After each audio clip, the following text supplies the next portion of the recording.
La souplesse et les étirements sont des sujets relativement répandus dans le monde du sport, mais malheureusement encore mal compris par beaucoup de gens.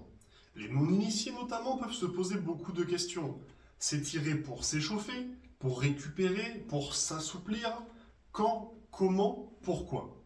Et bien qu'il soit évidemment impossible de couvrir tout ce sujet en une seule vidéo, je vous propose aujourd'hui de nous y pencher pour poser certaines bases. Allons-y. Avant toute chose, je vous renvoie vers ma vidéo sur les différences entre la souplesse et la mobilité, dont le lien est en description, afin que vous ayez toutes les bases pour comprendre notre sujet du jour. Ensuite, je vais établir un fait. Théoriquement, le terme étirement va simplement désigner le fait d'étirer un muscle de quelque manière que ce soit, d'éloigner ses insertions. Un muscle, peu importe sa position, peut en théorie être contracté, et donc rétrécir, ou être étiré. Mais ne seront qualifiés d'étirement que les pratiques visant à étirer volontairement un muscle jusqu'à un certain point dans un certain objectif. Parce que sinon, le simple fait d'avoir les bras ballants le long du corps peut être considéré comme un étirement du biceps. Mais bien évidemment, et particulièrement dans l'inconscient général, cela ne sera pas considéré comme un étirement en soi. Nous allons pouvoir passer à notre sujet du jour avec premièrement ce que beaucoup considèrent comme la principale raison de s'étirer, gagner en souplesse. Et dans cette situation, plutôt que d'étirement, nous devrions plutôt parler d'assouplissement. En effet, tous les étirements n'ont pas pour but de gagner en souplesse, mais si c'est votre objectif, alors les assouplissements sont vos amis. Et c'est là que nous allons parler des fameux étirements longs.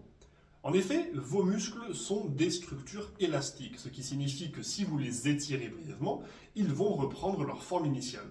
Donc, pour observer de réels gains de souplesse, il va falloir passer plus de temps sous tension afin de permettre à vos muscles et autres structures internes de progresser dans leur capacité à s'étirer. Pour ça, choisissez un étirement, donc une position qui va étirer le muscle dont vous voulez améliorer la souplesse, et maintenez cette position pendant plusieurs minutes. En maintenant certes une tension minimale pour quand même progresser, mais pas une tension trop élevée pour ne pas prendre le risque de trop tirer. Ensuite, il existe des manières de s'étirer plus courtes, les fameux, et il porte bien son nom, étirements courts, notamment utilisés à l'échauffement. Dans cette situation, l'objectif n'est pas d'essayer de faire progresser sa souplesse sur le long terme, mais simplement de préparer son corps à l'effort. Donc, allez chercher des positions qui vont étirer certains muscles, mais en maintenant ces positions bien moins longtemps, en restant progressif, et en allant parfois les combiner avec des étirements actifs, donc étirer un muscle en contractant son antagoniste, peut avoir des bénéfices sur vos muscles avant un entraînement. Pour revenir sur le sujet des étirements actifs, ce sera par exemple le fait de contracter son ischio-jambier pour causer une flexion de genou, ce qui va venir étirer le quadriceps. Maintenant que nous avons éclairci ces deux types d'échauffement qui causent beaucoup d'interrogations, notamment chez les débutants, permettez-moi d'élargir le sujet en parlant de la tension lors d'un étirement. Comme nous l'avons dit, un muscle peut être étiré depuis différentes positions, mais il peut le faire sous plus ou moins de tension. Prenons un exemple.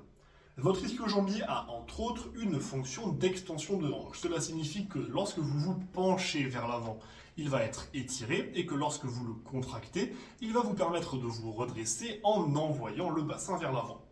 Donc, si vous voulez l'étirer de manière passive, vous pouvez par exemple vous asseoir, jambes tendues, et vous pencher pour toucher votre pied. Mais disons que vous faites du soulevé de terre roumain, c'est-à-dire que vous êtes debout, une barre dans les mains, et que vous déverrouillez à peine les genoux pour garder les jambes presque tendues, que vous vous penchez vers l'avant en gardant le dos droit.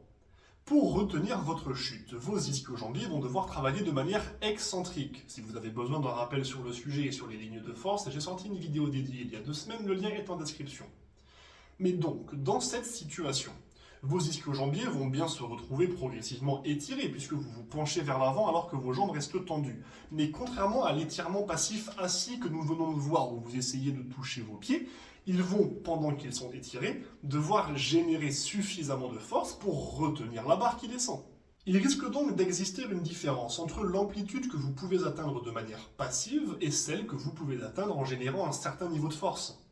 N'oubliez pas, la capacité d'un muscle à s'étirer n'est pas la même que sa capacité à générer de la force en étant étiré d'une certaine manière sans subir de dégâts. Alors, selon vos objectifs et les contraintes de votre sport, adaptez votre entraînement et vos étirements. J'espère que cette vidéo vous a été utile. Si vous avez des questions, suggestions ou n'importe quoi d'autre, n'hésitez pas à passer par les commentaires ou contactez-moi directement via mes réseaux sociaux. Les liens sont en description de la vidéo. Sur ce, bon entraînement et n'oubliez pas, rendez-vous fiers.